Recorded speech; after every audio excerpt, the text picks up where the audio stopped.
बिस्मिल्लाहिर्रहमानिर्रहीम। अल्लाहुम्मा सल्लि अला सय्यिदिना मौलाना मुहम्मदिन व अला आलिहि व सहबिहि बारिक वसल्लम। अस्सलाम वालेकुम दोस्तों, अपना गिरदोनवा का अज़ीज़ व अकारब का ज़रूर ख्याल रखा करें। आज मैंने कहा कुछ चीज़ें आपसे शेयर करूँ। माशरती इक़दार में बहुत सारी चीज़ें होती हैं जिनसे इंसान को इस्तिफ़ादा करना चाहिए, और बदकिस्मती से हमने बहुत सारी चीज़ें छोड़ दी। सियासत की बात की जाए तो जिस माहौल और जिस सियासत की बात हमारे पाकिस्तान में होती है, उसमें किसी भी जगह पर लोगों के लिए ना किसी किस्म की कोई रिलीफ़ मिलता है, ना किसी किस्म की कोई उनके लिए कोई इमदादी पैकेज होता है, ना उनके लिए किसी किस्म का कोई सेहत का, एजुकेशन का कोई सिस्टम नहीं होता। कुछ चीज़ें मेरे सामने आई, मैंने कहा मैं आपके सामने रखूँ और आप भी देखें कि मुझे ये बताएँ कि हमारा टैक्स किधर जाता है, हम जो टैक्स अदा करते हैं उसका हमें रिवार्ड वापस मिलता भी है या नहीं मिलता। अगर आप देखें तो हमें बिजली की सूरत में हम बहुत सारा टैक्स दे रहे होते हैं, तो कहा जाता है कि जी बिजली आपको नहीं मिलती, लोड शेडिंग बहुत ज़्यादा होती है। तो अगर आपने बिजली की कमी को पूरा करना है तो आप ऐसे करें कि यूपीएस लगवा लें या सोलर जो है पैनल लगवा लें। तो जो हम टैक्स देते हैं वो किधर जाता है? अगर डैम बनाए जाते, बर वक्त इकदामात किए जाते, तो बिजली की बहुत सारी मुश्किलात से हमें छुटकारा मिल सकता था। दूसरी तरफ देखें तो ज़राअत का जो शोबा है, किसान जो हैं वो सरापा एहतजाज रहते हैं, बहुत सारे मसाइल हैं उनके, फ़ी एकड़ पानी के लिए वो बैठे हुए हैं, बहुत सारी और चीज़ों के लिए वो बैठे हुए हैं। पानी की कमी की वजह से जो है फसलें वो भी नहीं हो रही। तो अगर डैम बन जाते तो बिजली का और पानी का बहुत सारा मसला हल हो जाता। पीने के साफ़ पानी की बात आती है तो बहुत सारी जगह पे आप देखें तो अब तो शहरों में ये चीज़ है कि अगर आपको पानी चाहिए तो आप एक टैंकर डलवा लें। अगर टैंकर डलवा लें तो हुकूमत कहाँ है, और वो शहरियों को ये सहूलियात क्यों नहीं मुहैया कर रही जो उनकी बुनियादी ज़रूरियात हैं। तो कहा जाता है कि वाटर सप्लाई जो है वो ठीक नहीं है, पीने का साफ़ पानी नहीं मिलता, मिनरल वाटर ले लें पीने के लिए, या फिर ऐसा करें कि पानी का टैंकर डलवा लें। आगे चलें तो आपको मैं बताता हूँ कि पाकिस्तान में बच्चों को जो है वो सरकारी स्कूलों में दाखिला जो है दिलाने से रोका गया, किसी भी तरीके से जो भी हुआ, क्योंकि यहाँ पे पढ़ाई ठीक नहीं है। भारी भरकम तनख्वाहें दी जाती हैं उस्तादा को, पढ़े लिखे उस्तादा वहाँ पे होते हैं, लेकिन वहाँ पे कि सिस्टम ना होने की वजह से प्राइवेट स्कूलों को प्रमोट किया गया, और लोग जो है वो प्राइवेट स्कूलों में जाते हैं कि वहाँ पे पढ़ाई ठीक है, तवज्जो ज़्यादा दी जाती है, और लोग जो है बच्चों को वहाँ पे दाखिला करवाते हैं।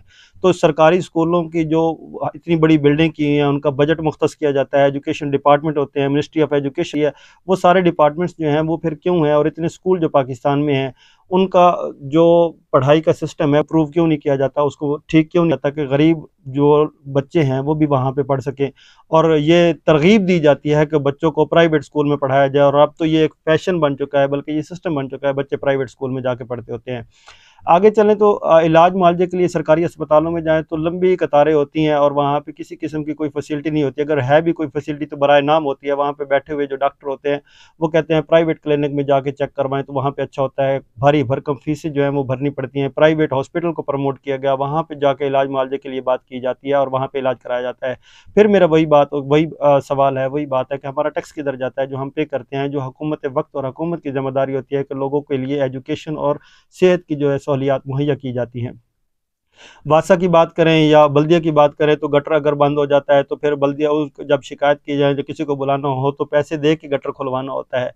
तो फिर वही बात, टैक्स के पैसे किधर जाते हैं? आगे जाएँ, गलियों गलियों में अपने मोहल्ले में सफाई करनी है, कूड़ा करकट उठाना है, तो कहते हैं कि जनाब ये खुद आप पैसे देकर कूड़ा उठवाएँ और कूड़ा हटाएँ।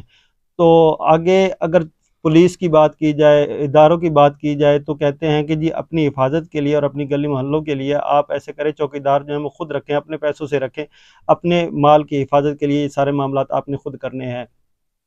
इसके साथ मैं आपको एक और चीज़ बताता हूँ कि अपनी हिफाज़त के लिए जो पुलिस होती है या वो जो हिफाज़ती इदारे होते हैं, उन्होंने अवामुन नास को तहफ़्फ़ुज़ फ़राहम करना होता है। तो ये कहाँ से बात आ गई कि आप अपनी हिफाज़त के लिए ऐसे करें, निजी कंपनियों के पास जाएँ, वहाँ पे अपनी सिक्योरिटी गार्ड लें और उनसे अपनी जो है ना हिफाज़त के लिए अपनी ड्यूटी पर मामूर कर लें। तो रियासत कहाँ पे खड़ी होती है, और जो टैक्स व कलेक्शन होती है वो कहाँ पे जाती है?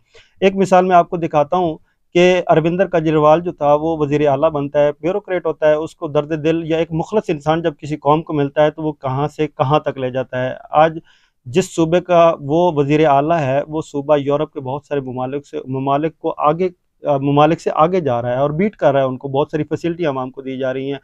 डोमिसाइल हो, लाइसेंस हो, बहुत सारी चीज़ें हैं आवाम को उनकी दहलीज़ पे मुहैया की जा रही हैं। सेहत की सहूलियात हों, एजुकेशन हो, तो वो हों। अगर आप ये क्लिप देखें तो आपको समझ आ जाएगी कि अरविंदर केजरीवाल ने किया क्या है। ये 2 मिनट का क्लिप है, ज़रूर देखिएगा। आज दिल्ली के सरकारी स्कूल इतने शानदार हो गए हैं। इस बार दिल्ली के सरकारी स्कूलों के 12वीं क्लास के नतीजे 99.7% आए हैं, नंबर 1। दूसरी बात, इस साल दिल्ली में 4 लाख बच्चों ने अपने प्राइवेट स्कूलों से नाम कटा के सरकारी स्कूल में भर्ती कराया।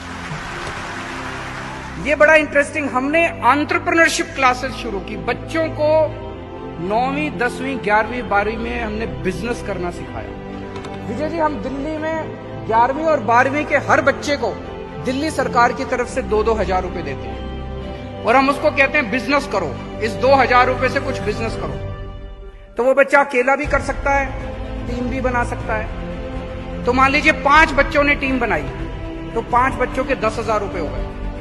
5 बच्चों की टीम ने एक ड्रिंक बनाई, उसका नाम रखा मिस्टिक डेट्स। वो कॉफी की तरह है लेकिन उसमें कैफीन नहीं है, न्यूट्रिशियस ड्रिंक है, आयरन है उसमें, काफी कैल्शियम है उसमें। मिस्टिक डेट्स करके एक ड्रिंक बनाई। 5 बच्चों ने मिलके 10,000 रुपए इकट्ठे हुए। 6 महीने के अंदर इन बच्चों ने 2.5 लाख रुपए कमा लिए 10,000 रुपए। फिर जब इन्होंने बड़े बड़े उद्योगपतियों से अपनी बात रखी तो 17,35,000 रुपए का इन्वेस्टमेंट इनको मिल गया इन बड़े बड़े उद्योगपतियों से। 8 बच्चे इकट्ठे हुए, 16,000 रुपए इनके थे। इन्होंने कंपोस्ट बनाया, नई किस्म का कंपोस्ट खाद, और 10 महीने के अंदर इन्होंने 65,000 रुपए कमा लिए बेच के। ये बच्चे बेचते हैं माल, इंटरनेट पे जाते हैं, अपनी वेबसाइट वगैरह बना लेते हैं, माल बेचते हैं, व्हाट्सएप ग्रुप में डालते हैं, खुद ही करते रहते हैं। और इस उद्योगपतियों 16 लाख रुपए इन लोगों को उद्योगपतियों से इन्वेस्टमेंट किया। 6 बच्चे उन्होंने गेमिंग प्लेटफॉर्म बनाया। 6 बच्चे मतलब 12,000 रुपए। इस 12,000 रुपए से ये 6 महीने में 1.5 लाख रुपए का माल बेच चुके हैं अपना। इस नाजरीन, आपने देखा कि अरविंदर केजरीवाल जो है वो बता रहा है आपको कि हाई स्कूल में बच्चों को वो कैसे स्किल सिखाते हैं, कैसे बताते हैं कि वो अपने आप को जो है वो तरक्की की तरफ गामजन कर सकते हैं, वो अपना कारोबार शेयर कर सकते हैं। उनको जो है वो स्कॉलरशिप दी जाती है, उनको पैसे दिए जाते हैं, उनको ये सिखाया जाता है कि वो अपनी आने वाली ज़िंदगी में कैसे अपने आप को कामयाब बिजनेसमैन बना सकते हैं। तो हम पाकिस्तान में ऐसा क्यों नहीं हो सका? पिछली हुकूमत ने कुछ काम अच्छे किए, जैसे सेहत कार्ड दिया और अवामुन्नास के लिए अच्छे काम किए। लोग जो सड़कों पे सोते थे उनके लिए उन्होंने आरामगाहें बनाई और खुशहाल पाकिस्तान की तरफ उन्होंने कुछ अपने आप को गामजन किया। लेकिन बदकिस्मती से पाकिस्तान में जो सियासी एक कल्चर है वो ये बन चुका है कि पाकिस्तान को जो है कभी भी तरक्की की तरफ नहीं जाना। मेरा वही सवाल आप सब के लिए है कि हमारा जो टैक्स है वो टैक्स कहाँ जाता है और हम किस इस कंडीशन में इस वक्त क्यों हैं? हमारे ऊपर ये खर्चे क्यों नहीं होते? जो आवाम के बुनियादी हकूक़ हैं वो क्यों नहीं किए जाते? तो ये कहने पर मजबूर हो जाता हूँ कि इतनी बड़ी किताब जो आइन की हमने लिखी है वो क्यों लिखी है? इसका मतलब है कि आइन पाकिस्तान की सिर्फ एक छोटी सी तशरीह ये कर देनी चाहिए कि जिसकी लाठी उसकी भैंस, जो ताकतवर है वही जो है वो कानून रखता है और वही आइन है, उसका हुक्म माना जाए। अपना और इस चैनल का ज़रूर ख्याल रखें। मुझे दे इजाज़त, आपका मेज़बान रज़ा ख़ान। अस्सलाम वालेकुम।